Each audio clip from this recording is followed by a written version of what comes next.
hope you're ready for tonight's Storecast because it's coming in hot. Wait, Bob's smoking a cigar? Oh, my It's Lord. lighting it up back here. I should have had it rolling. Look, if you don't know, we got a business program. It's got stuff. We got a Facebook group. And we also got this hot commercial coming at you. If I can figure it out, how to play it. The Auto Fiber Mitt on a Stick Pros have arrived. They got the blue one and the red one. The blue one has the Chanel wash mitt cover. The red one has the microfiber Dragon wash mitt cover. Padded all the way down the line for that extra protection, no matter what vehicle you're washing. If you bump up against the paint, super soft foam handle. And the best part, you can reach anywhere with these bad boys.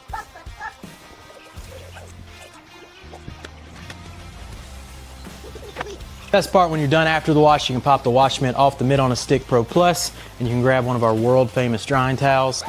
Push the towel into the little grippies on the head, and now you have yourselves a drying towel on a stick.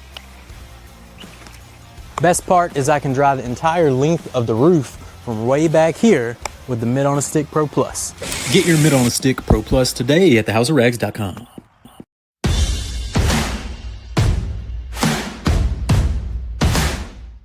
For years, we have had so many people asking us to get our soaps into Australia and Puerto Rico and the UK, and we had no way of accomplishing it. I've just been waiting for somebody to step up who can provide a network of places to relay our soaps from directly within those countries. I came across Eddie Cologne, and we did his podcast together, and I had no idea he was building this crazy thing and building such a cool community. I'm really excited now to team up with the House of Rags and provide a solution to our customers to get our stuff into all these other regions. So I'm very proud to be a part of it. I love what the House of Rags is. I love the community, the people in it. It seems like a really fun and exciting venture. So I'm very excited to see what we can get done in the future.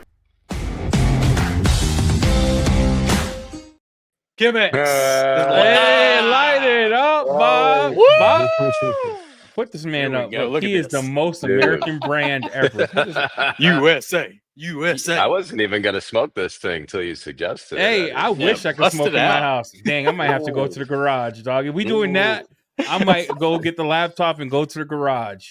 I spend a lot more time here than my house, I'll tell you that much, man. Oh, my goodness. Dude. I bet. That What are you nice. smoking? This is one of those Metallica cigars, blackened, they call them, M18s. Really? I just smoked a Monte Cristo. Look, shout out to the person who someone mailed me cigars today.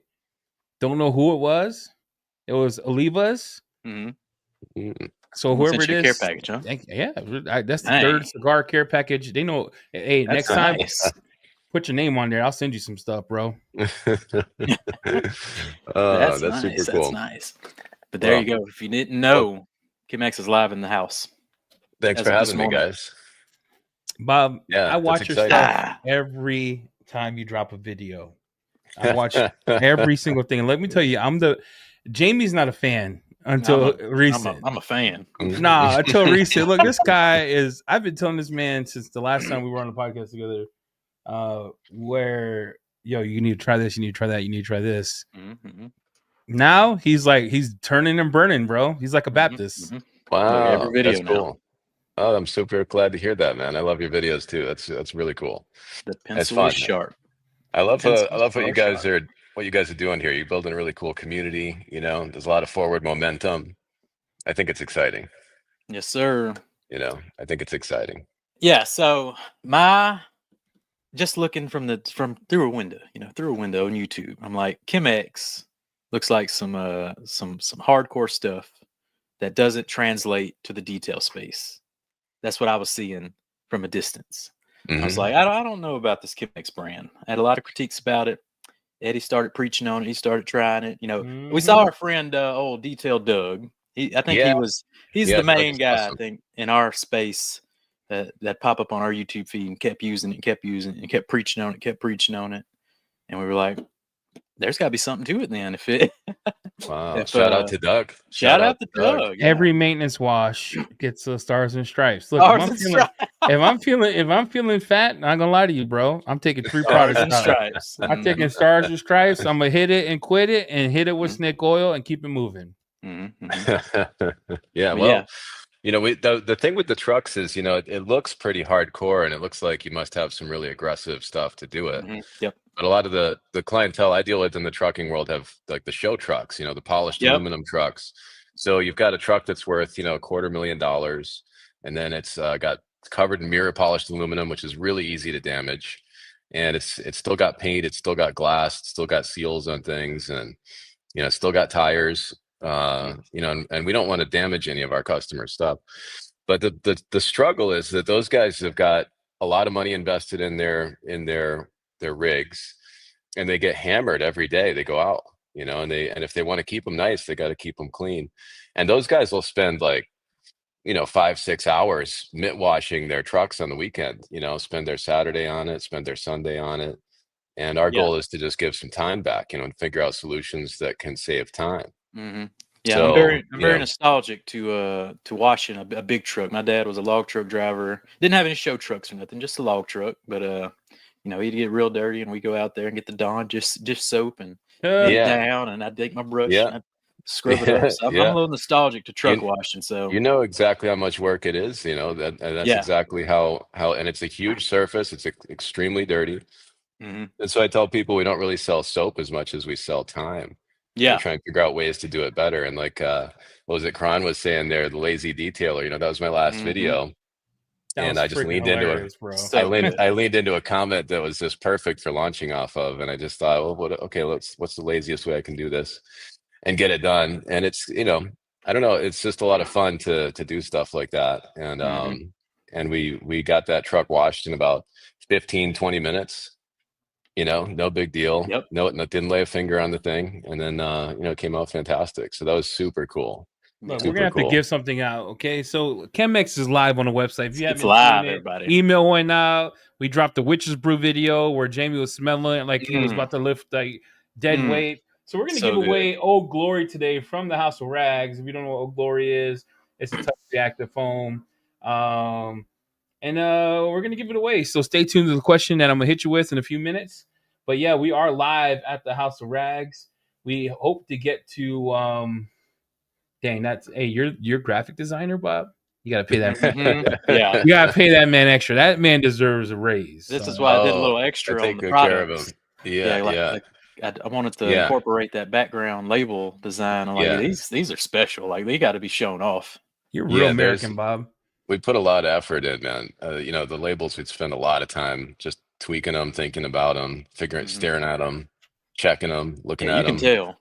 Look at that. Yeah, this Eagle Guard. You know what, dude, Bob? Your names are insane. Eagle Guard, Old Glory, Stars and Stripes. I like that you keep it real Americana. Snake Oil. Shout out to all the salesmen in the world. Snake Oil is the best named product on the entire market. So good. I just wanted to stand out with it.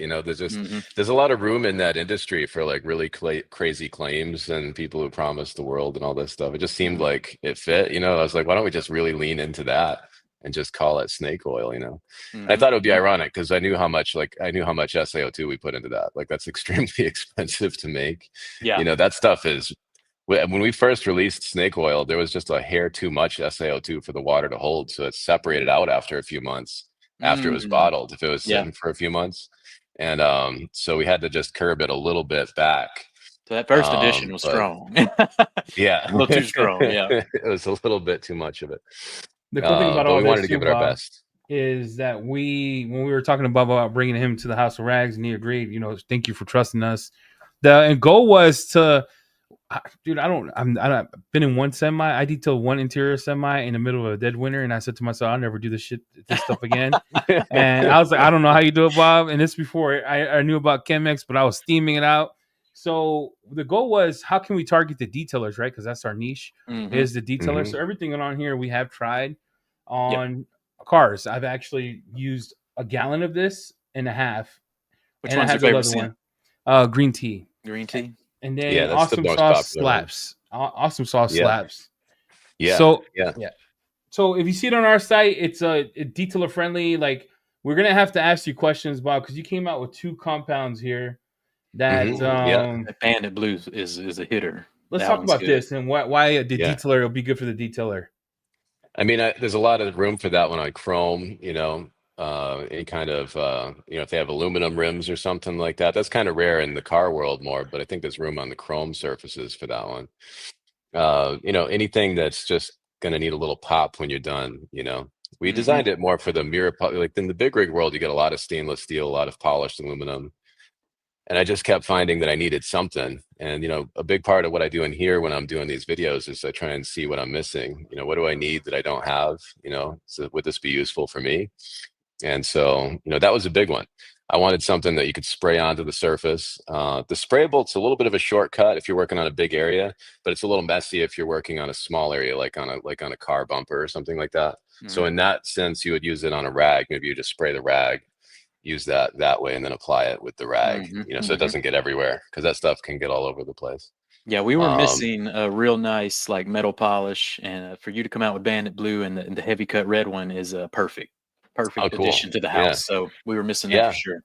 I didn't think you guys would be into those ones. Those were really aimed into the trucking world. They use a lot of polishes in the trucking world. Well, this guy wasn't. This guy wasn't. He was like, "Don't get this." I was like, "No, oh my Lord, we're filling in holes." Bob, you hear this?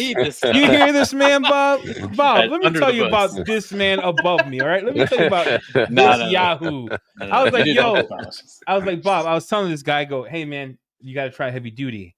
I said, you got to be very careful because it'll turn Michael Jackson white. You know what I'm saying? I said, I told this man, do not go straight with this. This guy has been turning and burning everything. He puts a 10 to 1. I watched a couple of Bob's videos. Look, you just burn it and then you can recondition that mug later. Look, you just keep it rolling. All right. I always try and find out the hard way. I don't know if it's not always advisable just because I do it in my videos. I usually forget my own rules about trying small spots first, and but I just go at it and see what would happen, and it's kind of good for me because then I can find out the hard way. It leaves a good impression on me, and then I can warn other people if I can. Heavy duty is pretty useful though. That's a good one. We're actually redesigning the label. That label is going to get a revamp very soon. It does look a little outdated. It needs so much. The cleaner. I don't like it either.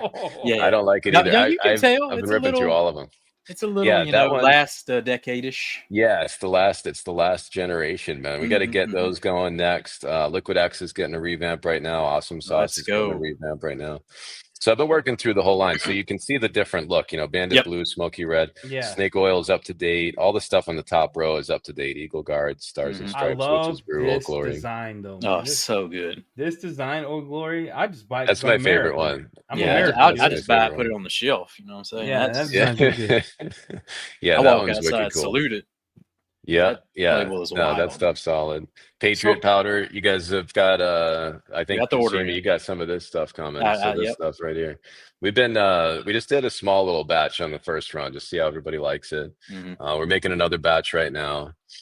So just kind of waiting for that first review to come in, man. I keep staring at the product page like, I'm waiting yet. I'm gonna have to find something real dirty tested on. Real dirty. So well, that last video I did on the Peterbilt, that was just Patriot powder. It works really well. It works a little better than the liquid version because it's been through that evaporation process, which refines it a little bit, which is pretty cool. I didn't expect that. I thought it would be just a form factor thing where, okay, it's cool, but it can't leak. It's smaller. It can't freeze. There's a lot of perks there. But I didn't really see the foam quality going up or the performance going up. Bob, they got a question here. Mike G is one of the most brilliant dudes I know, so I don't know why he had a spelling error because he's usually on point with his English. Bido, did you see the video of out of spec detailing comparing snake oil with Geon can coat? Actually, watched that. I haven't seen it. I'll have to watch it. Well, let's talk about it. What Jamie, what did you see? So he didn't give it a great review because comparing it to wet coat provides you those nice crispy tight beads where snake oil cheats it off the paint. So I think there's a big education process there to what you're looking for in snake oil to do. So go ahead and break it down for us. Somewhere around we went through 40, 45 different versions of snake oil before I kind of had what I was looking for. You guys have designed products too. You know how that goes. Yeah, it sucks, bro. They all flop. Shout out to our detail project. He hates our ass. A lot of the original versions they put a lot of beads out, and the reason it sheets is kind of my fault because my goal was for the water to leave the vehicle. I wanted to be able to put something on a big vehicle and not have to dry it off.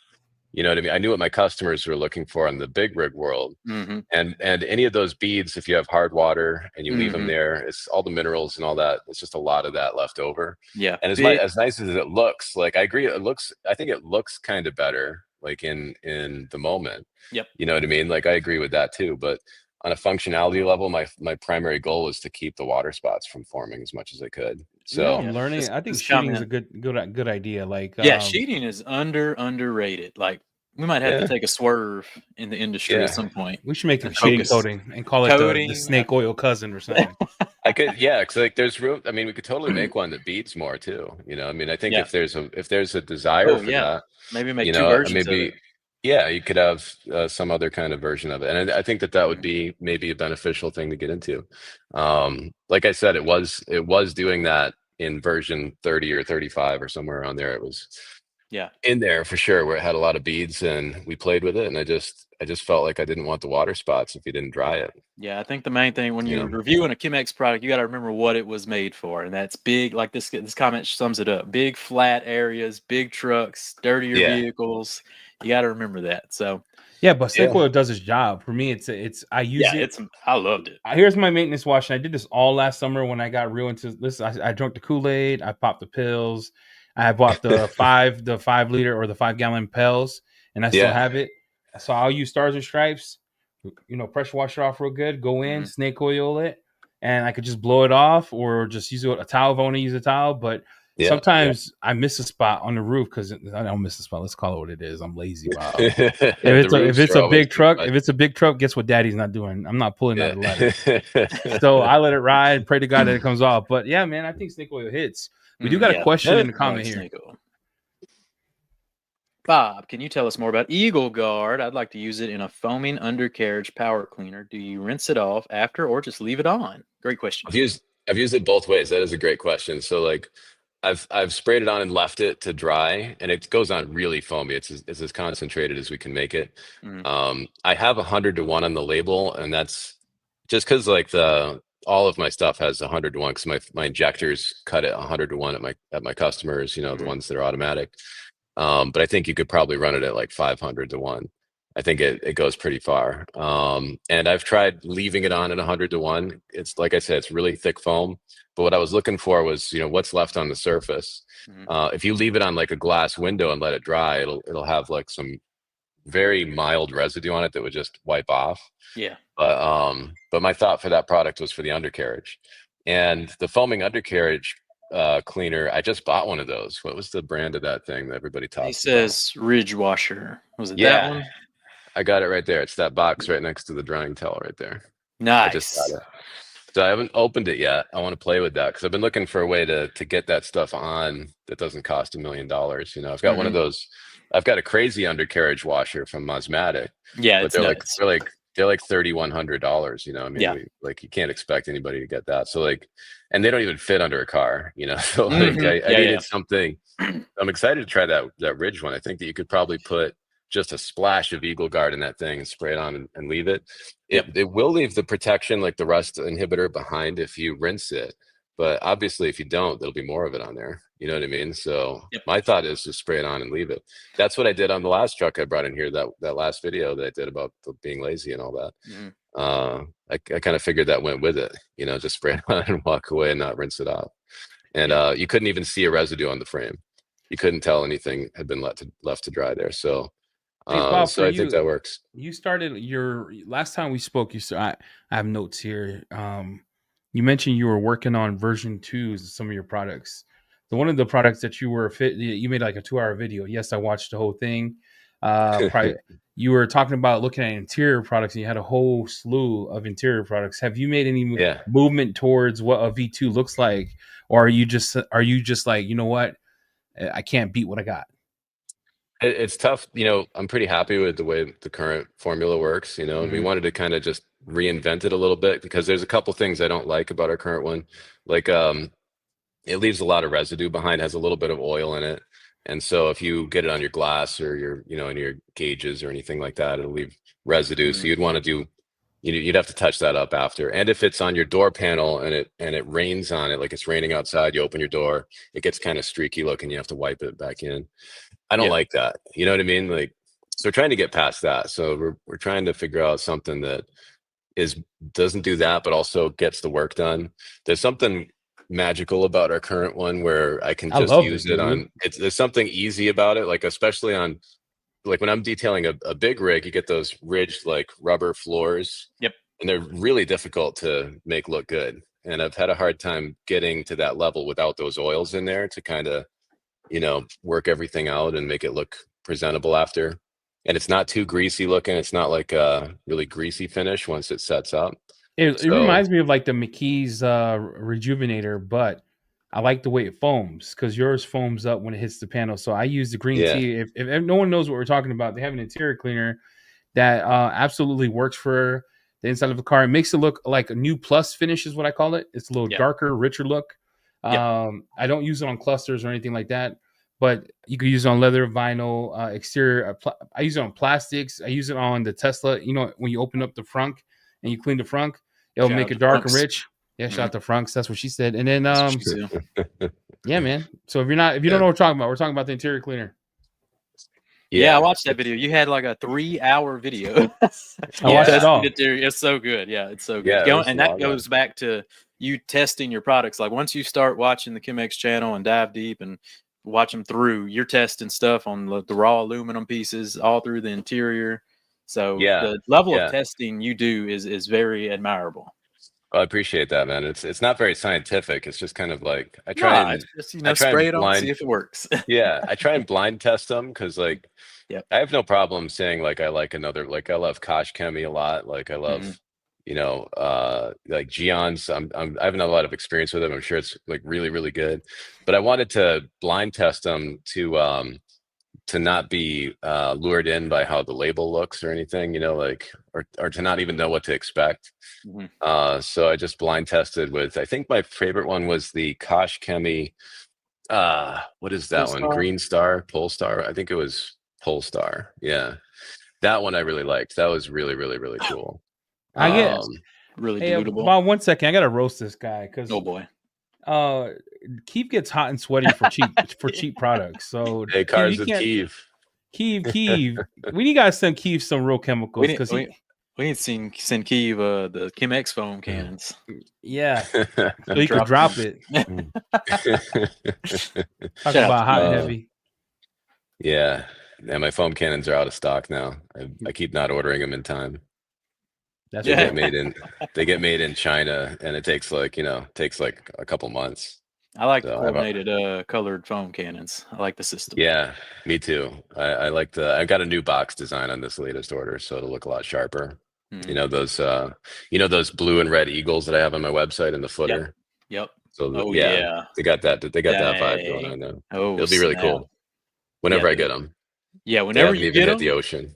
So. Let us get an order in. You know what I'm saying? Let's get some foam cannons. Let's get some foam cannons. The problem with Jamie is that he only ordered the stuff he used. This ninja, I'm looking at the website. We're missing stuff. No, we're not. Dude, we're missing stuff. Everything. Nah, dude, we're missing stuff. Nah, where's the Patriot powders at? Okay, I slept on the Patriot. They weren't ready yet. Well, you could have told. Yeah, Bob, don't do that, Bob. He screwed the I didn't make very much. I wanted to find out. I wanted it to look really popular. We didn't make very much. We just sold out like the first day. That's what I tried to tell this guy. Is like, you want to sell out. You want to sell out. No, Bob, he should have had a PO in already, right? This is me and him, right? He should have had a PO in ready. So when you were ready, we could have just brought it in the store. But you know what he said? I dropped no such ball. Do not believe this man. He is full ball. Oh my malarkey! It took him 8 days to put the SKU on the website. Look. Let me show you something, Bob. This is how much he changed. This is when you know this man changed. So, Bob, you know how you look at all our sites, right? We own this company right here, right? Mm-hmm. You don't see good pictures. You see fake crap. Here's what he spent 3 days doing. Man put custom banners on every one of your products, dude. Does your label look like that? I was looking at those. I was looking at those, and I really like that. It kind of makes me want to do something like that for our site. He spent. This is what he said. He takes a picture. He's like, "Yo, yo, Eddie, what's up? He goes, look at this. This is a real slapper. And I go, what is this? And he's over here adding custom and he only did it to the stuff that he wanted to do it to. Look at the rest of the page. No, that's redone. The other labels aren't ready yet. They don't have the graphics, you know. Yeah, they don't and then we'll update it. Yep. Yeah. See, Bob gets it. See, Bob's on point. Nice. You're slacking. You need to step up. I've been using Chem-X for like a year. This guy. Let's ask some questions. Look, we got here. Bob, what's the specs of the pressure washer you use in your videos? This one right here is this one's 3.5 at 3,000. Oh Lord, dude. They don't have to be afraid, you know. I mean, it's as the pattern spreads out, it gets nice and gentle. You know, you put your hand in front of it over here. It's not that bad. You know, you don't have to get in like that close. That's where the pressure is. You know, but if I want it, then I want to get in there, you know, get it good. I'm trying to talk EC into opening a shop in Pocatello, and we just get big trucks pulls in. We get a hot water. 4 times he brings this up in 1 week. He goes, Bob, this is what he goes, yo, Eddie. We just Chem-X every car. He goes, we need to open up a shop. We need to get the pressure washer mount that Bob has. It's genius. We need to get the thing. He says, and let's just start washing cars. He said, we'll turn them and burn them. I go, I can't. All touchless. Oh yeah. So we have like we've got some cool stuff on the hardware front. You know, like we're designing a wireless 4-soap selector right now. So we're gonna have a set of 4 buttons that we're gonna 3D print right onto the Freedom Foamer lance. And that'll talk to the injector back at the machine and switch between 4 soaps. It's a plug-in that'll go on any machine.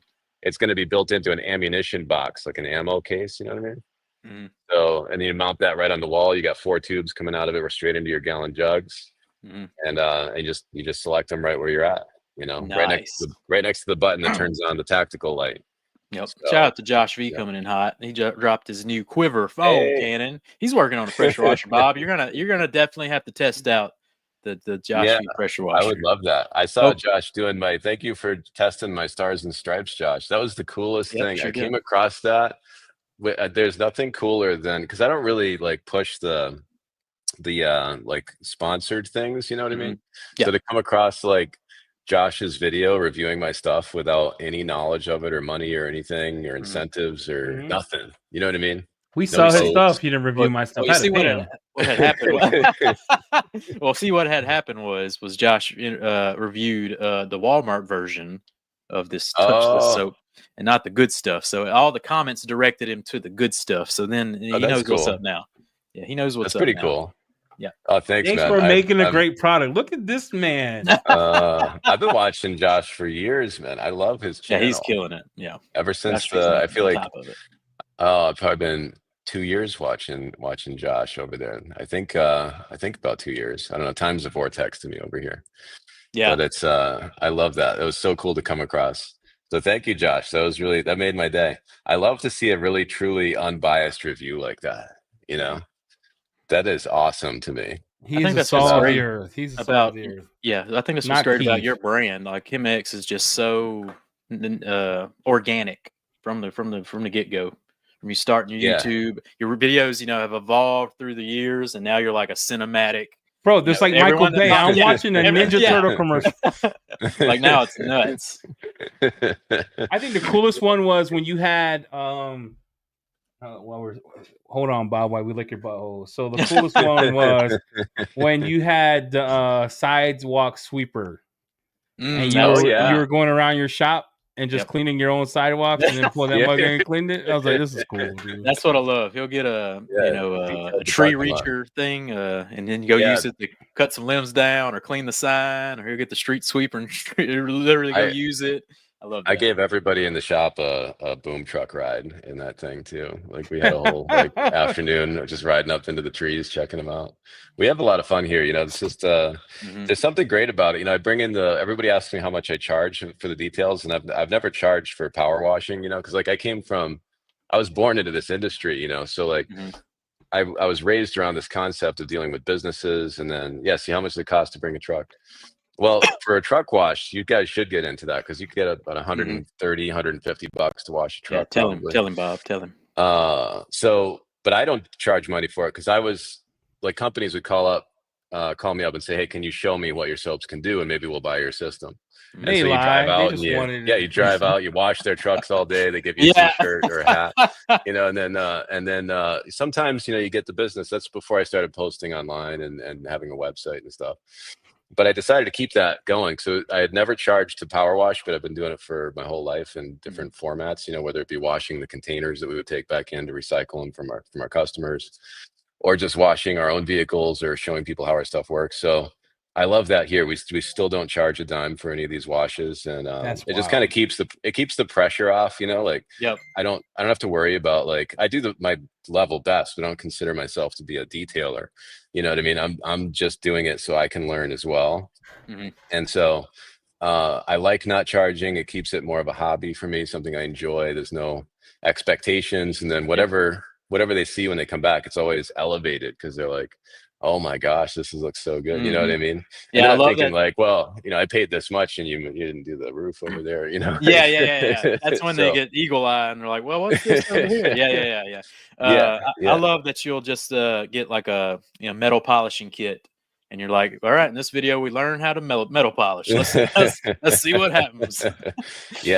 It's fun to just play around, and you know, it benefits me a lot because if I can get more familiar with my soaps, figure out what I like about them, what I don't like about them. I've always built the soaps off the feedback of people like you guys, you know, like, okay, well, this is good, but you can do better with, you know, if I don't like this about it, or I don't like that about it, or it doesn't compare to this over here. And so, like, we just kind of always worked off the feedback of our customers. But it really put it on steroids for me to do it here, because I'm looking at it firsthand and saying, well, you know, I don't like this, or I like that, or I found this to be difficult, or this took too much time, or, you know, so there's a lot of value to doing it this way. So I get a lot out of it, even though we don't charge for it. And it gives me this crazy way of reaching out to my customers, where I just take a dirty vehicle, we focus on that vehicle, whatever the product is, whatever we use, doesn't even matter if it's mine. You know, we just focus on the vehicle and we just take it from whatever it was to however good we can get it. How do you get like the little like bobcats or excavators? Like, do you reach out to a construction company, or you just know people who's like, he's probably got a dirty one of them? I mean, I drove around like the Northeast for 20 years dealing with customers that are trucking companies and construction companies and, you know, municipalities. And, you know, I built hundreds of wash bays over that 20-year period for like crane companies and, you know, huge outfits. So I got to know a lot of people. And I don't know. It just kind of falls into place. You know, we just try and make sure we bring in something dirty if we can. There's nothing more depressing than bringing in a vehicle that's just been washed. Like, you know what I mean? There's no Josh. point. What's his name? Jeff. I mean, Jeff Franklin. Jeff. Only washes clean cars, bro. That's how Eddie likes to roll too. I have to tell him, look, you got to look for something. No, Bob. There's three types of people in this world. There's men, there's Spanish men, and there's Jamie. Jamie calls me and he says, hey, I'm coming this day. I go, cool. He goes, I need a mom-mobile. In my mind, I'm thinking, let's get a Sienna, a little newer. Let's blow it out, do a ceramic coating, do a video. He goes, nah. I get a call from this lady. Literally, this is the nastiest car I've ever done in my life. I was gagging, Bob. She put a mat on top of another mat on top of another mat to cover the stuff from the mat. So she pulls it in. I don't smell it. I'm like, oh my gosh. I open the back. I'm like, the whole time I'm like, I'm gagging the whole time. My body, I feel sick. I think I got COVID 8.5. So like, walk us. I don't know why I told you that story, but Bob, I got a question for you. So I'm gonna ask people a question. Don't answer it, but I'm gonna need you somebody to answer after someone answers it. We're gonna give away today a Chem-X Old Glory touch free from the House of Rags. Paying homage to Bob for Atlanta to sell his stuff. Bob, don't answer this. I know, I blew it last time. That's why I'm warning you. Last time you're like, what is Bob's wife's name? What a question. What is Bob? And congratulations, Bob. Let's see if you just got married. You just got married. There we go. And then we'll get into some Q&A. People would know. So if people who watch my lives would know. Got Chem-X Q&A questions. Start dropping them. We got them. I got 13 lined up right now, so we're about to. Enthusiast has got it. That's true. Who did? Enthusiast. Last name. Hey, I was gonna say that's a real legit thing, bro. No, he ain't winning. All right, I don't know if we got any live people here. She gets in on the live streams when I'm out back bottling or whatever I'm doing out there with the thing. Kona's a dog. Kona's a dog. Shout out to Kona. Oh, it's a test. I don't know if anybody's gonna get it. We'll see. We'll see. Hey, you got a chance. He just did a live video when he was bottling down Old Glory, and his wife was there with him hanging out. And they were figuring out how to put the stuff on top of the pallet. See, you got to be a part of this. No one's got it yet. Nobody yet. Got it. Keep guessing. Just Hey, keep guessing. This is a good question. Just throwing names out there. This is a tough one. Yeah. They name everybody in the Bible: Ruth, Mary, Martha. Bob, was it a your idea or was it an editor's choice when Kona got a voice in the videos? That was me. I started giving her subtitles a long time ago because she just kind of represents the comments and that I missed a spot or I did a horrible job or whatever. Yeah. And she kind of looks like she's saying that when she's going, because she does come in and check out. It matches perfectly. Yeah, she comes in and she does check out the work. She gets curious about. She looks at every point of the vehicle. Yep. And so I started giving her subtitles, and then I figured out a way to do a text to speech thing with 11 Labs. It's like a voice generator, and I had to pick a voice that was kind of, I don't know, energetic. I guess. No, it's perfect. It's the perfect. I thought it was voice. your wife doing the overlay. Bees Landscaping. That would have been pretty funny. What? Bees Landscaping. There we go. There it is. All right. Email Jamie at the House of Rags. And we'll get you that bottle of Old Glory. So, Old Glory. Why Old Glory? Why now? You had a two-step system for many years. Why now to release an active foam? Yeah, well, why now to release an active foam? Is that what you just asked me? Yep. I needed something that was easier for municipalities and places like that, or just any business that has a lot of people at the end of the day washing their own trucks who, they don't want to have to figure out how to use one soap over another. I mean, it's kind of complex to do that. Using two soaps is a little bit hard to universally throw at people, Yep. I wanted something that would get close. I knew we couldn't do it. You can't cover the full spectrum. You're only on the alkaline side with Old Glory. So, I figured it'd be worth a shot to have something that gets close. Honestly, it does really well though. Oh, it's fantastic. So, I wanted something at the end of the day where anybody could just spray their vehicle and, too many people use stars and rinse it off, then use stripes or which one goes on first. And I'm like, right. There's just and two foam cannons or a way to do it in a larger scale. It's just kind of a lot of training, and we have signage that we include with our foam kits that helps people and stuff like that. But I just wanted something that really got it done. And it makes it faster too, because you're only going around the vehicle one time instead of twice, and it's just kind of, I don't know, there's a lot of perks to it. It's something I wanted to do for a long time, and my chemist came up with it and he gave it to me and I started playing with it. And I was like, man, this worked really well. That one was pretty easy. We didn't really have to do a lot of R&D on that. That was really, really a simple, easy, straight to it, got the job done. He was just waiting on you to ask him. He had that recipe in his back pocket. Yeah, it worked out fantastic. So it's been really popular. We've had a little bit of a hard time keeping that one in stock, but we just make sure that we, think about that and we get enough ready. Same thing will happen with Patriot Powder. Patriot Powder is definitely the most, interesting thing to a lot of people, I think. It's a very different concept. And I think there's a push toward powder things in general, like laundry detergent and all kinds of stuff that you see that's more kind of going into that direction. I think it's just more efficient for shipping reasons, so it's more cost effective. I love that it can't freeze. A lot of people are asking about powdered Old Glory or whatever else we could do. Oh, that'd be wild. Because it doesn't take space in shipping, right? Here's what I love about it. And this is how we're going to get you all over the world. If you get powders, you don't have to do it as dangerous goods. Yeah, there you go. That's a big deal. Right? Yeah, the shipping regulations are huge. Yeah, because you can ship it now. You can air freight it now, where I believe Stars and Stripes will require dangerous goods. I'm not sure, but you have to ship it by boat basically, because liquids and air don't get along. So it's slow, it's expensive, and that's why we haven't been able to get out there really, because we need places like what you guys are building, where you have a place there, you get it there in a big amount, it keeps it efficient. because if one person wants to get 1 gallon in like Hawaii is mentioned here, like Oh, I mean, we it's got a lot Thor of money. Hawaii, by the way. I forgot to tell you. Hawaii. Thor Hawaii is coming. Well, coming in hot. That's Thor good. Hawaii is coming, and he put his order in, and I forgot to do it today. And I'm so sorry if you're hearing this. I love you.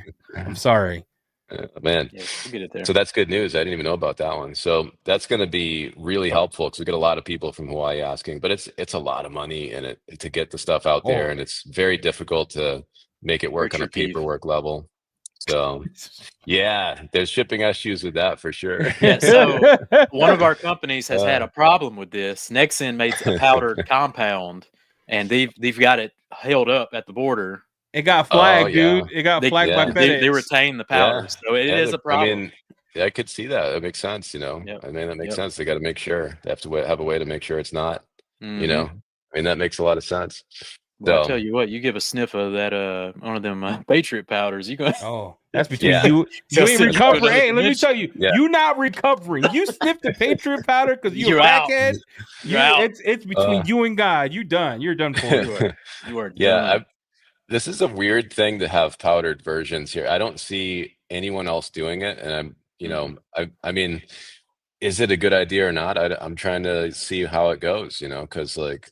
I remember I opened up the Stripes one day and I blew in it for some reason. I don't even know what I was thinking. I was just, and I don't know why I did that even. And then, so, I had my hose right over here, the one with the gas nozzle on it, and just rinsed my face and rinsed my eyes. My eyes are wide open. And did your face feel clean? Was it touchless? Yeah, it didn't have any effect on me. Exfoliation? It wouldn't. I mean, I'm sure it would have been, very uncomfortable if I didn't rinse it off, though. You know what I mean? Mm-hmm. So I think, this stuff is interesting. It's a whole different thing, and how do you quantify how far you can get with this? The main question I think we'll be fielding is how many vehicles can I wash with these? Mm-hmm. I think there's a lot of value packed into these things because they foam so much better and, they clean so much better. I don't think it takes much. I think you could take 1 scoop into a cannon. I can wash a car with 200 milliliters each. So I can get about 5 cars out of a fill up. That's stretching it. I'm moving really efficiently, and I'm not doing. Yeah, if you're really Jamie, you're getting half a rack. You're getting half a car. Flip. 80 minutes. Hey, we got a bunch of questions, Jamie. Let's do this. A bunch of questions coming in hot. We need a rinse off 3-year sealant, Bob. Oh, what do you think about that, Bob? Oh man, give him the fingers. Yeah. I wonder. I wonder because we never got into coatings, because I'm afraid of, a lot of those. You guys know more about like SIC stuff than I do. Yep.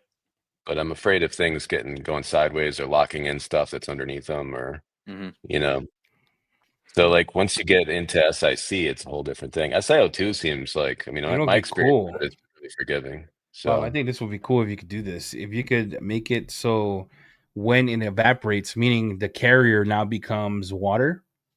But it's a true SiO2, and when you spray it on and it evaporates, it turns into a real ceramic coating. I believe there's a way to do that. I think it'll be pricey. So the carrier now becomes, instead of the solvent, the carrier could be a water with a little bit of alcohol, and then you foam it on, and then let that be a real SiO2. That'd be pretty neat. I wonder how it would set up. That's the thing. Oh, it won't. Mm-hmm. That's the whole point. Oh, well, we just foam it on, let it ride, charge people $400. Is that what when it comes back, put some awesome sauce on it. Done deal. All right. Next question: is Old Glory as good as Stars and Stripes, or what are the primary differences? Nah, it's like, in my opinion, Bob, you can say whatever you want. Built Hamburg, it'll give Built Hamburg runs for its money. Yeah, it's about right. I mean, it hits hard. It's a pH of 13, and pH is logarithmic. So that's a lot. That's a lot. So like, I'd call that more than active foam, Bob. Yeah, Bob, you're gonna have to call it nuclear because that thing hits hard. That thing will brown my mom and she's white. So the thing is that the Stars side is a low pH, so there's some advantages to that. I mean, the low pH hits the inorganic primes, so that cleans off more like iron based stuff. The high pH stuff cleans off more organic things like oil and things like that. And so you get a wider range of things that you hit with the stars and stripes together. But the main perk is if you mix those two liquids together, you know, and I think actually Josh V did this. He did a pH test after mixing them and they go to about neutral. And I think that's a big perk. I think that's a big perk for the environment. I think it's a big perk for the vehicle. Yep. And, you know, I think that it cleans a little better and it's gentler even still at the same time. So there's some perks to it, but the disadvantage is the process, going over the vehicle twice, just, you know, knowing how to just put one soap over the other. It's not too bad, but it's harder than you would think. A lot of people struggle with that and they get hung up. I named them stars and stripes because they go on in that order. You don't say stripes and stars. Yep. It's not stripes and stars. You know what I mean? I'm trying to subliminally like make it work, you know, and it kind of seems to help. But yeah, there's some advantages to Old Glory in that. Simpler, a little quicker. You know, what's wild to me is that you already have like, so this isn't me playing devil's advocate. You have heavy duty, which could be diluted 1-to-1, 10-to-1, 4-to-1, 8-to-1, 20-to-1, 30-to-1. 100-to-1. You could foam it on. Yeah. So when would you grab heavy duty versus active?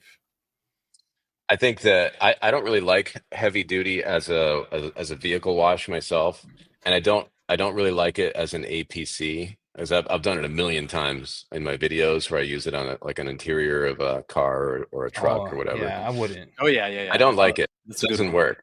I don't like it. It's just not, it doesn't do it for me, you know. So like I'm gonna redo that so I'm redoing the label on that one now, and I'm gonna aim it more towards what I like it for, which is degreasing, but primarily wheel cleaning, like tire cleaning. Oh, it's Jamie, your video today, you know, I really find it most useful for that. So I'm gonna kind of aim it in a different direction, and so it still has a place. I did an Old Glory wash on my Jeep just like 2 days ago, and it was hammered. You know, I don't really have a lot of time to wash my own stuff. So like, it did a good job. The paint looked great and everything. And it got a little bit of that brown out of the tires, but not all the way, not like heavy duty does, you know, it turns them black afterwards. You don't have any of that brown in there after. So like, there's definitely a place for it there. Now that we have Old Glory, I think that's the one I want to focus in as the wash, you know. Nice. We'll just kind of take heavy duty in a slightly different direction where it's rebranded a little bit higher. Yeah. And I was debating the graphics on that one. We had like a rock truck on the front of it today, was one of the ideas we had. And I thought, well, this will be cool for the equipment world, you know. Yep. I gotta share this. But it would certainly scare off the detailing community, though. You know what I mean? They wouldn't be using it if it had an equipment. We'll be using it for interior cleaners, bro. Just don't worry about it. Hey, let's talk about this gem here, and then we'll go to bringing up. What's the gem? This gem? Trim and tire? Sleeper. This? Yeah, that one's pretty good. You put that mug on, it'll last through winter, through dirt, and you just spray it off. It's a last a little bit. Like it's pretty good. It's a good one. It doesn't seem to get impacted by salt or, you know, it's dirt resistant, mud resistant. I've got a new sprayer on that one too. That sprayer, I don't even know how this happened, but that sprayer, that gray one bottoms out on the Boston Round bottle. I don't know how that ever happened, but I fixed that. So I have a new sprayer. I have the graphics for it too if you want it, but it's the Tolco one that can invert upside down. I'm going to use that for all of my sprayers now. Yeah. No one can complain about your sprayers. Like they're real good. Tolco is like the one to go with, I think. You know, that's our favorite. Yep. Yeah. So I got the one that can invert. So I wanted to be able to spray upside down. Yeah. Next question. We got Barry. Is the snake oil another company that's basically a clear coat? Yeah, I think there's a snake oil. Oh, is there another like a clear coat out there named that? I didn't know. Yeah, I think so. I think it's actually snake oil though. You know what I'm saying? You didn't hear that. Does Chem-X make a rinseless? Bob, you make a rinseless that's touchless, dog? Oh wow, do nasty things to you. Touchless rinseless? That'd be wild. Yeah, like you don't have to rinse hilarious. It off. Oh. You know what I'm talking crazy about? Thought. Now like you got me even more interested. I can't wrap my head around that. I don't know how that would work, but I've been getting a lot of requests for rinseless wash. Like Tanner Bobbitt Detailing, he's been going after me for a rinseless. He doesn't even know how to use a sealant. Don't listen to him. So I'm gonna have to do something. You know. So man knows his way around a Snickers bar, though. Let me tell you that. We got David Boyce. Hey Bob, I bet your father's proud of you. Proud to see how his son expanded and grown the business. Not the Thank you. pops. That's kind of done. Yeah, it's been crazy to see this thing go, and I think they would be proud. I lost my parents years and years ago, so Oh, I'm sorry, man. But yeah, I think that they would be. It'd be cool. It'd be cool to see what they think of this kind of thing, if it were possible. But unfortunately, but yeah, I think that it's crazy to see, though. I can speak for myself, and it's been crazy to see where it's gone. We've probably grown by 50 times over since I first started doing this. It's crazy to see it. We have days now where we make more before I wake up in the morning than I used to bring in a whole month. Dang, that's Bob, wild. Bob's built different. Now you guys hear me out, Bob. Here's how. The more I sit here and look at you, the more I'm thinking the touchless, for instance, work this way, right? there's an additive in it, right? So you have to make it pH balanced. It can't be high pH, it can't be low pH. You have to mix two pHs together. You would spray it on or foam it on, and then just spray off, and it cleans enough that the wetting agents in it do not spot. So you'll need something that at the end of it, when you spray it off, doesn't spot. Yeah, interesting. Drive off. Next question. You definitely got me into that. Does Bob partner with any semi-truck dealerships, service groups? My uncle owns Buckner's Trucks, which has about 30-40 locations. No, I mean, I don't really have anything going on there. No, nothing. No, I've always just kind of, you guys are kind of early on. I mean, I had a few distributors when I first started out, and it was tricky because I had my website, and I would have a dealership have my soap, and then their customers are like, "Oh, well, we just use his website," and they'd be kind of like, "Well, what the heck," And I don't know. I didn't feel like it really made a lot of sense, and I've just built my soaps primarily for direct to customer. You know what I mean? Like it's kind of built as expensive as possible, and then I just make it work for the shipping and all that. Yeah, tell them, Chris. So it's kind of. It's kind of not been my direction, but I think that there's probably a lot of potential there, if I could figure out a way to do it. Yep. I think we're getting better at, our costs are getting better on our stuff as time goes on just a little bit, because our volumes are going up, and our process of bottling has gotten a lot better and a lot more efficient. So, well, I got to answer this because I know you're the guest here, and we're paying homage to Chem-X. But here's what happened. So I cooked his ass, right? In a video a year ago, because he was trying to clean cups with mud water cup test, and then he came at us pretty hard. So listen, guys, there's no trickery at SDS sheets. The chemist said there were updated SDS sheets. He made it. He made it on the wall waiting on that mug. But look, man, hey, shout out to him for taking the time and getting upset at the end of it. He was so mad. I liked and subscribe. Yeah, I liked and subscribe to that mug. So shout out to Clean Cups. That's right. Shout out to Clean Cups. Bro Dizzle, late to the game. What is one product, Bob, that you would introduce someone to the Chem-X brand? One. Remember detailers. Just what? Remember detailers? I don't know I don't know. Meaning, I know what I would do. We don't have semis. All right, go ahead, Bob. What would you do? One product. I would just do Old Glory, man. Old Glory. All right, shout out. We're gonna give away another Old Glory. Give it away. Question. I got a question. Bob, don't answer this. Okay, I'll try not to. What was his last video? What was the vehicle in his last vehicle? In the last video that he released? What was the vehicle he cleaned? I need the name of the truck.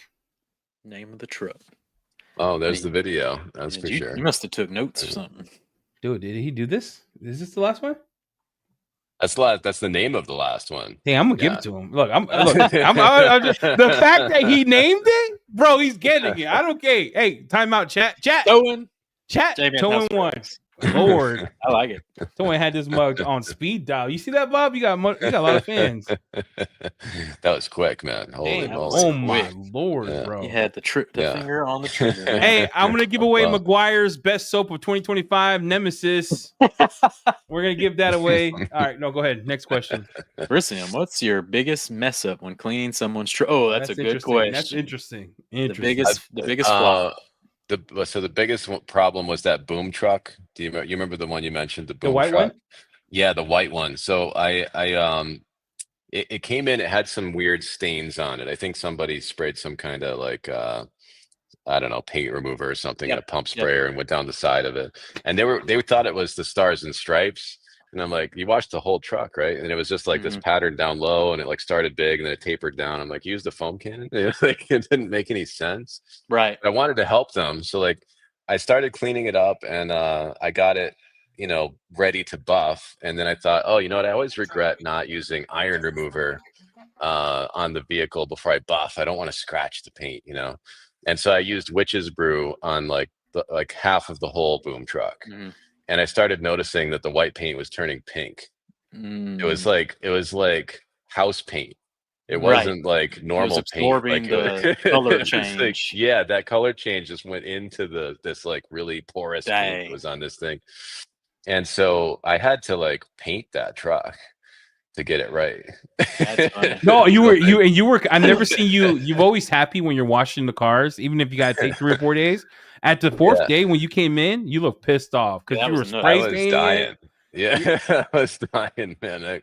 I remember like there was one louver on their grill because I was like, you know, I'll touch up their grill, and there was one louver that was crooked looking, and I just went to like and it just snapped off. It was like a piece of wood that had been like put there to like replace some damage. So that I was just gluing this truck back together, painting it. I was doing so much. It was you looked stressed out that whole video, dude. Yeah, and I wanted them to be happy. You know, I wanted to make this thing look good. So I put the work in, but I had a week into that thing. I had 7 days into that thing. This one right here, right there. Yeah. So that's one of those not trying a small spot first. You know, I should have tried a small spot He first. did the whole side, bro. Yeah.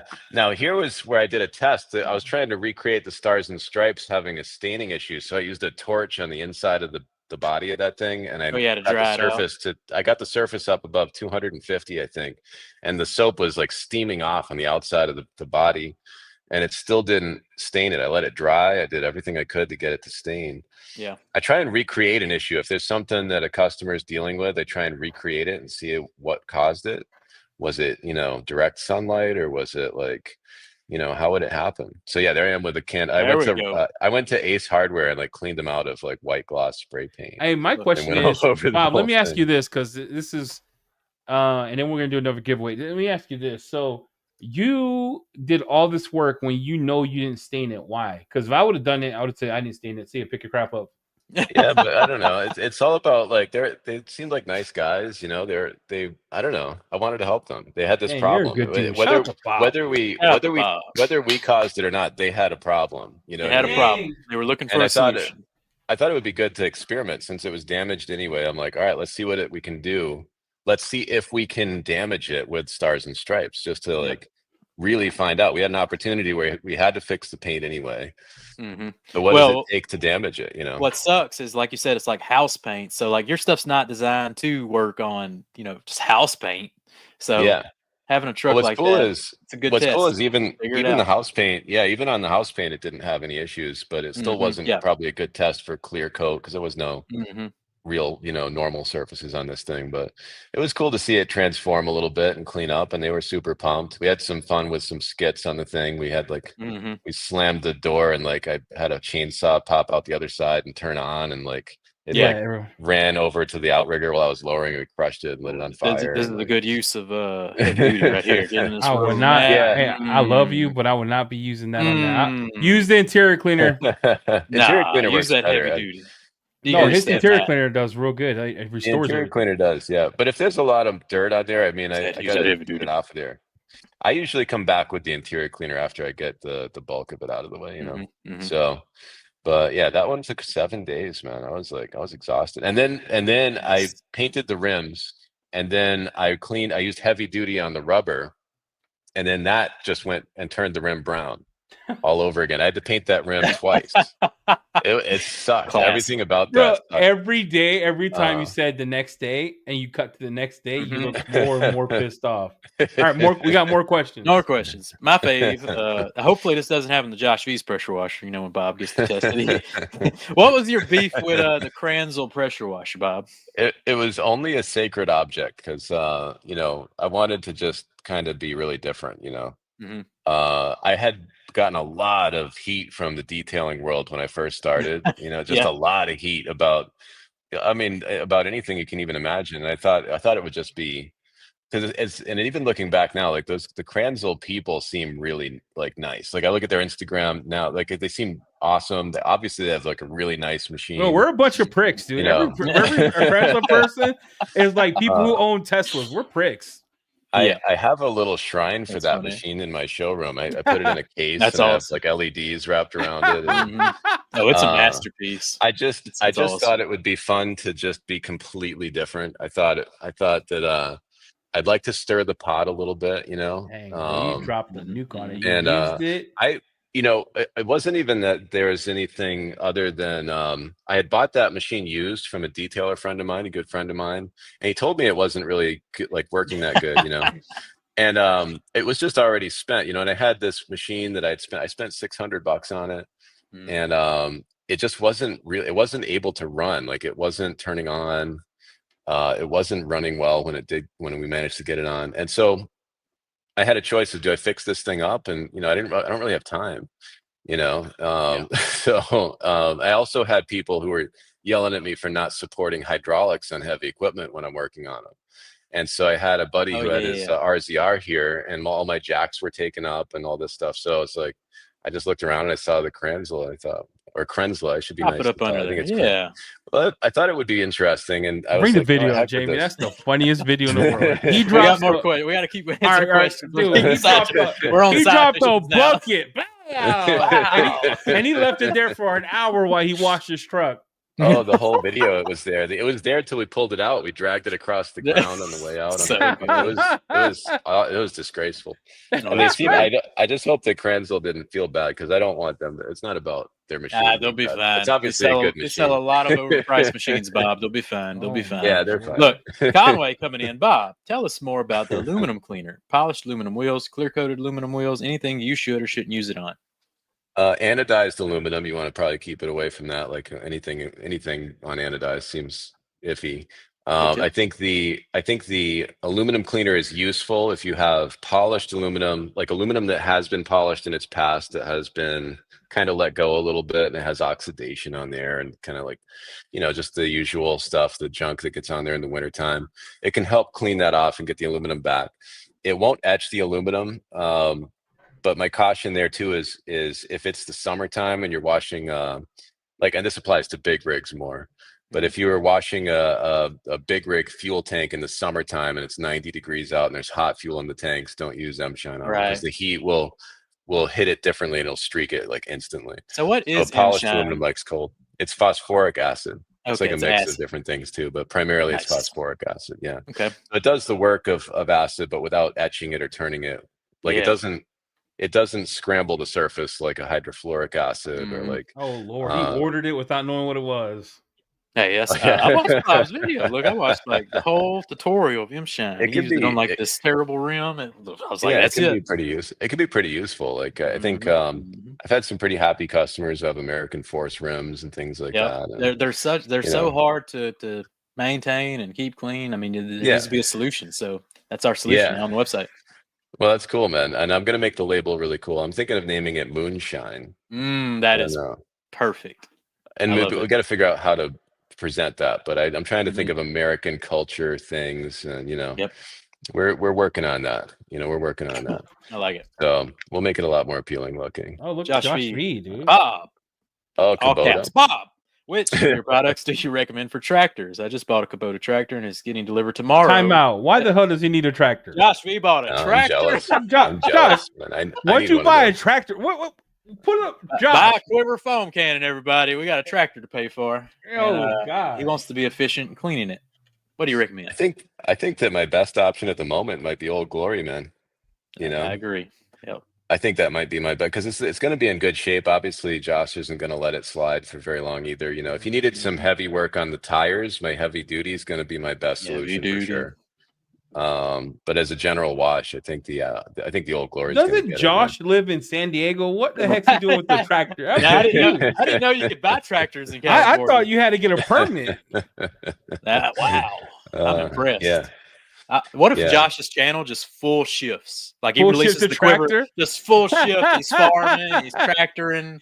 He gets cowboy boots and he starts talking. Hi guys, this is Josh. This is Josh V. Hey guys, I just bought a tractor. I'm on the Kubota tractor today. Well, that'd be something else. And he starts singing and he's singing, "Baby, lock them doors and turn the lights down low." Heave coming in hot. Convince me to buy your best pre-soak for the Weekend Warrior. This guy convince you. I'm not doing still the Old Glory then, right? Old Glory. One step. I mean, that's the best thing I've got right now. I think it works really well. It's easy. Let's say you buy Old Glory. We got the dirty truck wash solution. We got the Keeve. He just wants a maintenance solution, and then maybe like a wheel and tire. What are the different dilutions of Old Glory? What you think, Bob? Well, I mean, I primarily have in mind like 100-to-1 panel impact ratio. So like 4-to-1 into a cannon, tighten the knob all the way. But really it boils down to stretching it as far as you can, you know. Josh is collecting them like infinity stones. Yeah. But when it comes down to the ratios, though, I think that it's just a good idea to try a small spot, see how far you can get, you know, stretch it as far as you can. That 100-to-1 panel impact ratio is just kind of a overall starting point. Any of my ratio recommendations, like 10-to-1 on heavy duty, I find that works, but like, you know, every job is different. Your water quality is different everywhere. So it really just boils down to stretching it as far as you can and getting a feel for it where you are, you know, in your situation. I'm still confused. What's this man doing with the tractor? He lives in San Diego, Bob. Like, he doesn't even have acreage. The dude lives in San Diego. What is he doing with it? Don't you do tractors for like 5 acres and up? Or what? I'm confused, dog. Like, Josh, we hard to get 5 acres out there. Where's Josh at? Get him on. Where's Josh at? That's funny. Now, hey, we're sleeping on though. You got foam. You got what's the one with the protection? Liquid X. Liquid X. Yeah. You're not a fan. See, not a fan, dude. I haven't used Liquid X yet, so I haven't tested that. But I got foam. Yeah. What do you grab those two? I'm debating. You know, so we came up with foam for specifically for like the ceramic coaters out there who just want something that'll clean a surface, be like pretty neutral, get the thing really clean by hand, and not leave anything behind to get in the way of the coating. You know what I mean? So it's just soap, you know, it's just foam, like it cleans. But I took a poll like on a recent live because I was debating, because it seems kind of redundant because Liquid X is much more popular. And I asked everybody, like, you know, sudden death mode, which one goes? You know, and everybody voted like to keep Liquid X. Really? You know, I would say. Wait, Bob. Before you take those votes, how many of them actually use Liquid X versus foam? That's a good question. You know? Yeah. I mean, you guys like it. Yeah.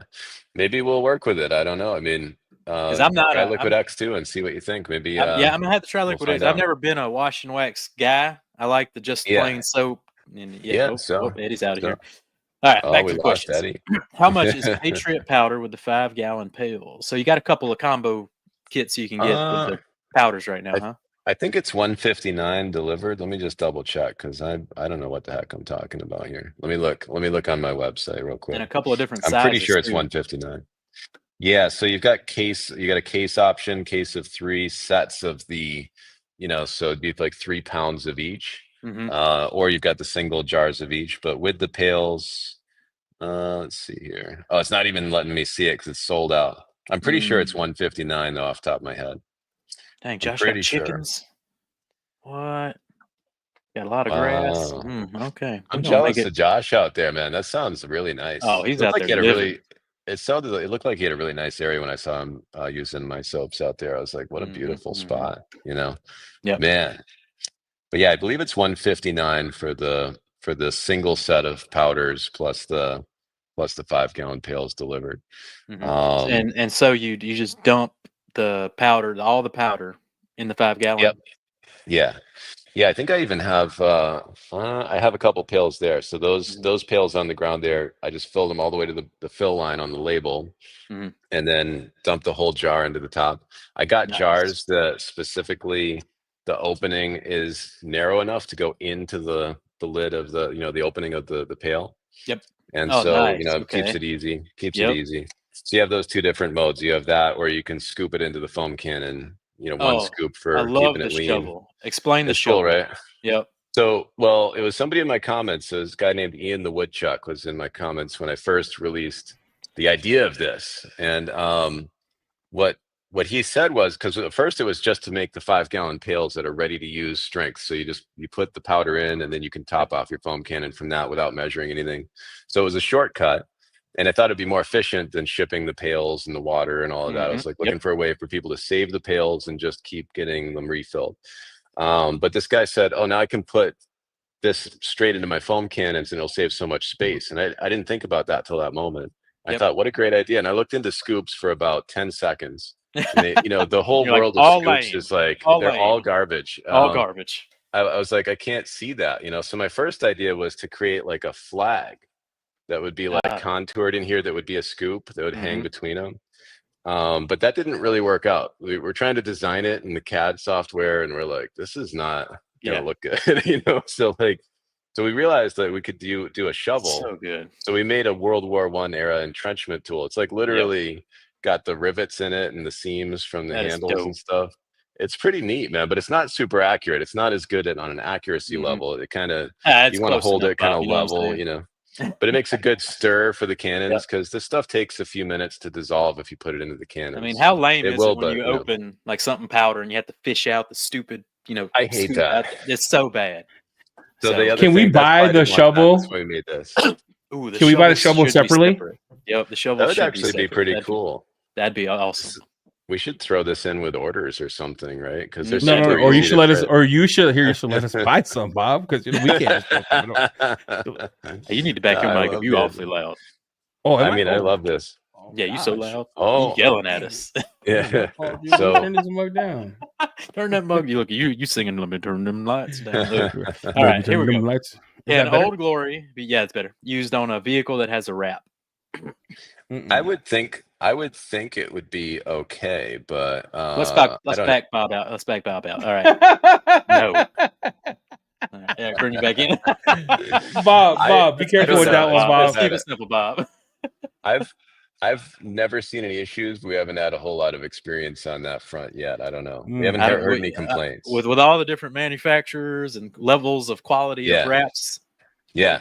And sun damage, like if there's any sort of UV damage. Yeah, that's a good point. So like a neutral pH soap would probably be a better idea for that. But I can say that on like Stars and Stripes, I've used that on wraps for years. I wrapped my work van with multiple different types of vinyl just to find out matte finish, gloss finish. And I had no issues with using Stars and Stripes on it. But then again, like we were saying before, those end up at a neutral pH, and it neutralizes. Yeah. So I think that might be a factor. If you're buying these wraps from China, my guy, you're gonna burn through the wrap and your paint. You got to make sure do a test spot. Do a test. Yeah, small just spots. Don't do it. No. Just don't do it. Can snake oil be used as a spray and wipe type? Ooh, that's a good idea. Yeah. You can water it down. There's directions on the label to cut it to 100 to 1. So you put an ounce of it into a gallon roughly. Nice. And you could use it that way. I mean, I don't really dive into that as much as I should, because I've got it in mind more as a shortcut, and a foam cannon to apply it is just really quick. But if you did cut it down that way, it would be extremely cost effective. And, it'd be something that you could pump spray it on like at a self-serve or something like that, and, be all set. But yeah, as a spray and wipe, that's something I should dive into. I think I should make a video with that. Yeah, that'd be cool. That'd be awesome. That would be interesting. But you got awesome sauce. Yeah, and that's also SAO2. You found out recently it could be used as a waterless wash too. Worked pretty good. Yeah, I just went really heavy with it. I don't know. Obviously, it's not designed with that in mind, so I was just But still, it did the job. Nobody is looking up there. It's one of those things that I use at the end to fix the spots that I missed a little bit. So I mean, but we do need some kind of rinseless wash. I think people keep telling me about that. We need something that can be rinseless or just straight water. And then make sure you send it to detailed Roger. Don't cook them, because if you cook them, he's gonna call it 12 different kind of soaps, and it doesn't clean. But the whole world does. Old McGuire's. What's the big difference, Kron asked, between Liquid X and foam? I think Liquid X has sealant in it. Foam doesn't have anything in it. It's just a cleaner. Surprisingly though, Liquid X actually foams almost as good as foam. Like his foam's a lot. Oh, Liquid X is good. Yeah, it has good foam quality. And yeah, it's they're hard both to get neutral pH. Hard to get wash and wax. Is it like a polymer protection? What's in that Liquid It's X? polymer. It's polymer. It's hard I'm to get thinking those of types of foam. Yeah, I mean, we've had trouble with like on the SiO2 front, we have a hard time getting thicker foam out of like snake oil, for example. I want to update Liquid X to the like SiO2 world, but I don't know. You know, it's kind of a It does dated sheet thing. too, right, Bob? Like it's a sheeter, not a beater. Yeah, a little bit, but I'd like to amp that up a little. I think if I do amp it up, it'll probably come at the expense of the foam quality, though. So that's something I need to spend some time on. Once you amp it up, it kills the foam. Yeah, and I don't know. I'm torn there. I haven't really had the time to dive into that one, but I want to update it. I'm gonna update the label pretty soon. Maybe it's good as it is. The polymer thing just feels dated. It feels like an industry. Do you really thing think it's from dated years though? ago. But back to your thing, because everything's a polymer. It's just how they word it. Yeah. It's a marketing term everything's that's a polymer. kind of older. A polymer is just an SiO2. It's underlayer. Yeah. There's different types of polymers and surface tension and stuff of that nature. I think you got it. I think we give one away. Give one away. See what people think. Yeah, we should give one away. Let's try some Liquid X. Liquid X. Let's try the Liquid X. This is the last question I'm gonna ask, and this is the last giveaway. I'm just feeling a little froggy. Shout out to McGuire Soap, Nemesis. Shout out to McGuire. Sucks at 32-1, and then I'm gonna make a hit piece, Jamie. I think I'm gonna make one and then just do the cups again and be like, "Do you remember this video? Do you remember this video?" All right, let's do a question here. Y'all must have forgot. Where's Bob? Where did I go? Bob, you went black. Bob, I hear you, but you went black, dude. You murdered. Speaking of hit piece, Bob, run, Bob. I think my camera's dying here. Hold on a sec. I got another battery. Battery. Don't go anywhere. All right, while he's doing that, let's do this giveaway question. Let's do this giveaway question. So this is for Liquid X. What year was Chem-X rebranded? What year was Chem-X rebranded? Remember, Bob's dad started this in the 70s, so that doesn't count. But what year was it rebranded? What year? Put it in chat because I don't know the answer. But hey, bring Bob back in. Hey, Bob, the question we asked is what year was Chem-X rebranded? Don't answer it yet, but you can pick the person in chat. And this is the rebranded when Bob took over because, of course, his dad started it a long time ago. Let me scroll up here. Get to the beginning. First person who got it was Helio Castillo. Boom, Mr. Hey, I hope you're in the United States, Papi. Yeah. Email me, jamie@thehouseofregs.com. We'll get you some Liquid X. Yeah.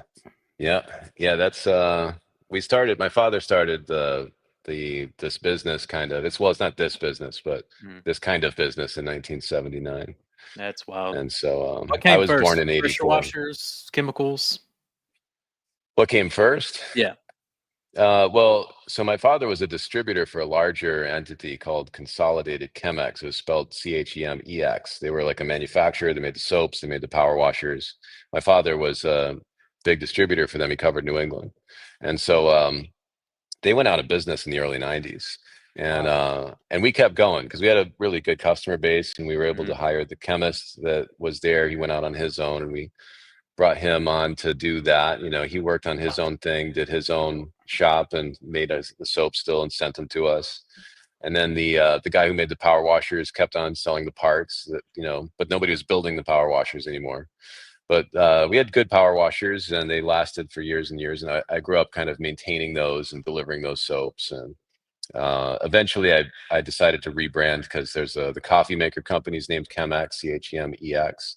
So, I think that it didn't make a lot of sense. They had the website, they had the Instagram handle, all that stuff was taken. So I was like, I need to stand out somehow.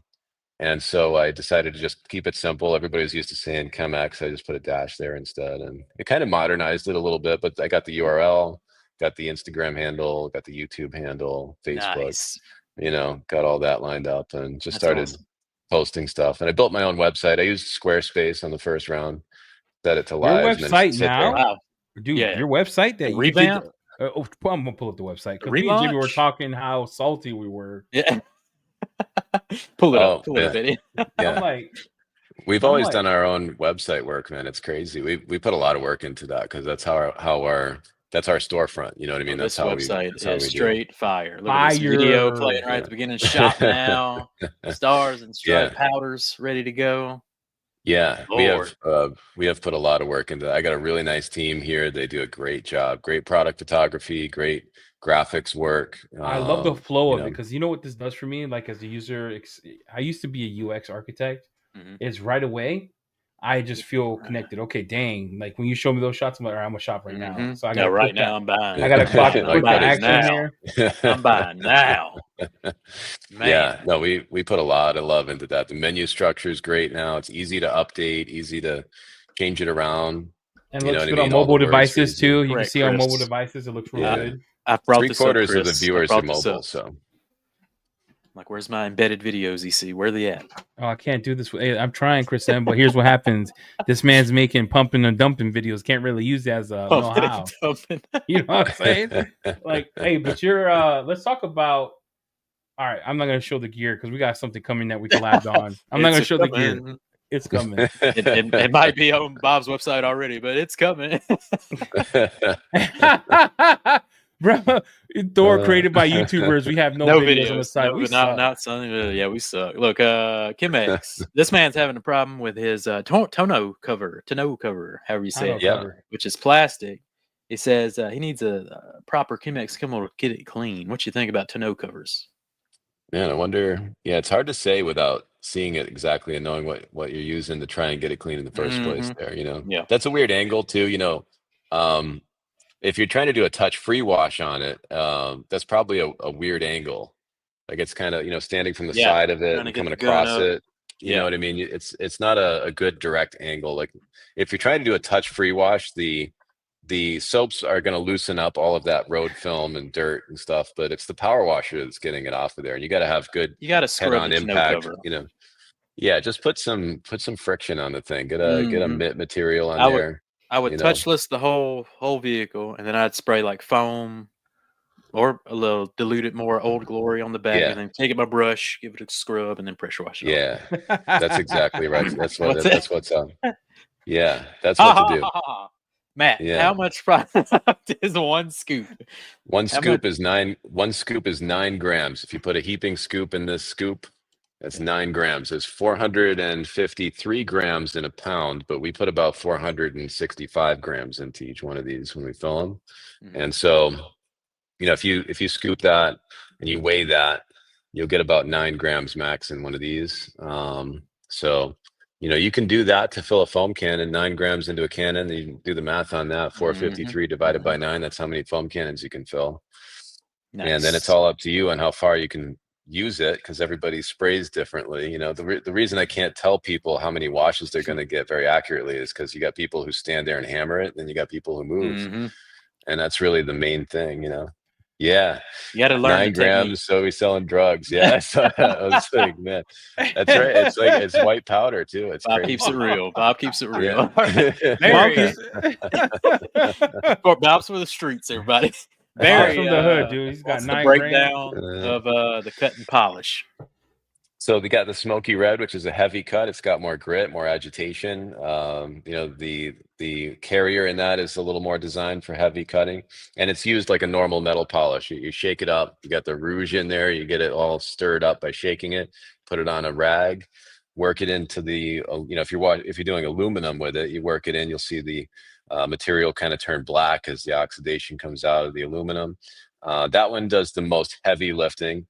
The other one, Bandit Blue, is a lighter compound, and it's got a different carrier in it that's more designed for finish work. Spray it directly on the surface, which is a nice shortcut. So the same thing, you shake it up, spray it straight onto the surface, and then you work it with your microfiber to get a nice finish on your aluminum. It can do a lot of heavy lifting too. So you could just choose one or the other. Both of them finish nicely. Both of them could get a lot of work done. But I liked the form factor of having a sprayable, because it was I think it's a nice shortcut. And if let's say you're polishing, again, like we mentioned, polished aluminum fuel tanks on big rigs before, if you're going to polish one of those, you could just put 1 squirt of that Bandit Blue across the whole thing, and then you can take your like buffing wheel, like on a variable speed grinder, and you can work that in. It's just really quick and easy. I like that. So we did a little bit of that in the last video, but that whole laziest detailer washes big rig video, we had a whole section of polishing with those. And it was really cool to see a guy who really knows how to do polishing, because I'm not really like a good experienced mirror polish guy as far as the work goes. I've done it, but like it was cool to see someone who does it for a living, like the stuff, and you know what I mean? It was really cool, and he had a lot of great tips, and it helped me appreciate even more that the sprayable is a lot of good uses. It's a little more helpful than I even thought it would be. So that was really cool. Yeah, so, I'm a big fan of the Bandit Blue. Yeah, that stuff's been a lot of fun. Yeah. Especially like, you get the chrome grills that'll, the drips leave little water spots. You can just quick wipe, good to go, shine it up, protect it. Yeah. So it's an awesome product. Yeah. Right, so the question. Yeah, the patent pending on the double foam cannon attachment. Yeah. I mean, years ago, obviously I've done this 2-step soap thing for a long time, and then I started seeing the foam cannon world, and I started getting foam cannons and hooking up my customers with them. And I don't know, maybe 10 years ago, I came up with a splitter, like a 3-way valve with a couple 90s on the sides and quick connects on the front, so that we could hold 2 cannons and switch between them. And we built hundreds of those things. I never patented it. I didn't think that it was something I could necessarily patent, and I was already selling it. Once something's on the market already, it's kind of like you can't really do that. I didn't have the money to do that, and I didn't have the money to defend it if anybody tried to copy it. And eventually, like MTM Hydro I was dealing with, and they came out with their meso valve, and they had a blue button on one side and a red button on the other. And I just thought, I was just kind of grateful that a cool company, like big company that does a lot of things, would have a solution for me like that, especially the color coded buttons. And I still use that on the Freedom foam lenses. Perfect. Yeah, so like they came up with that. If you look on their website, you'll see my soaps in the foam cannons, like the blue and red soaps. Those are actually Stars and Stripes. That's and awesome. So that was kind of neat. I mean, I don't expect anything for that idea. I think I was early on in like the whole splitting the 2 foam cannons thing. But it's a weird solution. It's kind of a little bit heavy, a little wonky. You know what I mean?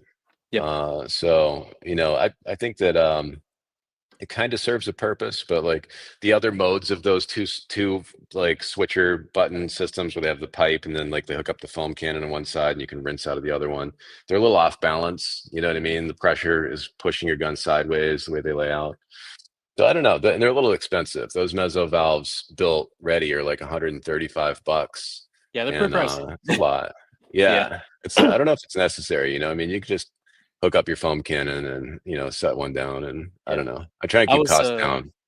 I was asking you on a live the other day, when are we gonna get like a home enthusiast style, draw up the soap directly with the better tip on the end of the gun that foams? Because I know Martin's tested the one you had.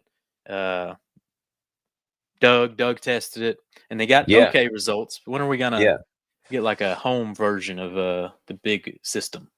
So I've got the silencer, right? That's what I call that one. It's like it's like the foam nozzle. It's got the single step injector, and that hooks up back at your power washer, and that cuts the soap and measures it for you with a restriction, ratio butyl on there. And that's kind of the problem is that you have to have 2 venturis to make that work. Like you have a constriction at the injector, which is sized to it has to be the size of the nozzle, of the rinse nozzle. And then you have another nozzle at the foam nozzle. And so the nature of that is you just can't get as good of a squeeze as having one constriction in a foam cannon with the reservoir right there. Let's say you have a 1.15 millimeter orifice in your foam cannon.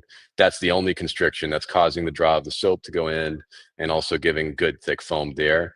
On a smaller than 2 gallon per minute, or even 2.5 gallon per minute machine, you just can't get the foam quality out of a remote injector, in my experience. I like your honesty too, because a lot of people are going to buy it, be like, oh, I could do it. And then you get criticism. Well, It doesn't really foam like they said it would foam. And you hear her first that it's not made for a Ryobi. Maybe if you hooked up 8 Ryobis, and got the 8 gallons a minute. But even if you did 2 Ryobis Siamese together, it would be good.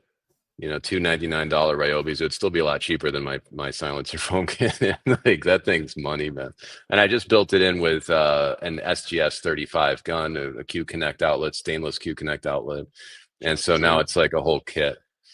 So, but yeah, that's the trick, is you can't have good foam out of those on a smaller than 2 gallon per minute. And I even think 2.5 is a little small, but once you get up into the gas powered machines, it starts to work. It starts to make sense. Or like the one I have is 220 volt. That puts out enough pep to get good foam, the same as you would out of a foam cannon. Wrapping up here, we got this last question. How did Bob figure out it's more effective to spray one before the other versus spray one rinse then the other? That's a good question. That's a great question. That's a great question. Great way to end between the 2-step soaps, figuring out whether it works or not. So I mean, in this industry, it's always been, the low pH goes on first, the high pH goes over and neutralizes it. And the concept there was that neutralizes van der Waals forces of adhesion, which is a static bond. That's the concept. Bro, you just blow my mind. I don't even know what you're. Let me look. Well, it just means static bond from surface area. You have a large surface area in a car on a side panel with wind moving across it that creates static charge, and that's what holds on that road foam. The concept is that the idea in that industry is that if you mix those 2 soaps together, one pH over another, it'll shock that bond off, and then you can rinse it with a power washer. My chemist thinks that's complete hogwash, dude. He does not think that that's real. He thinks that it's more about having a wider range of surfactants, and but with the wider range of surfactants, if I have a customer who uses Stars and rinses it off and then uses Stripes and rinses that off, they generally call in and say, hey, it didn't really work that good. And then we're like, well, did you try them one over the other? And I think if you do it separate, you generally have to reverse it. You have to do high pH first, knock off the bugs, that might much help. dirt as possible, and then hit it with the acid to attack, what's left. Help. Maybe that would be a solution. So that's why it's kind of a mystery. I don't know if that was just always the thinking in the truck wash industry in the 2-step world. There's a lot of different companies who have made 2-step soaps in this way before, but it was always a business trucking level. It wasn't like something that consumers knew about. Car washes have done that for years with the 2 steps. That's nothing new for them. Any touch-free car wash would have like one soap go over another similar way. But yeah, I hope that answers. It works too, because you're having. It's like what you always said, right? You want to spray. You want to be a foot away from the panel. Yep. You want to make sure you spray evenly. Take your time so you don't miss spots, because you'll hear people say, "Well, it didn't really get everything." Well, idiot, you didn't really spray everything off in order. You know what I mean? Yep. And that's why I teach people the technique.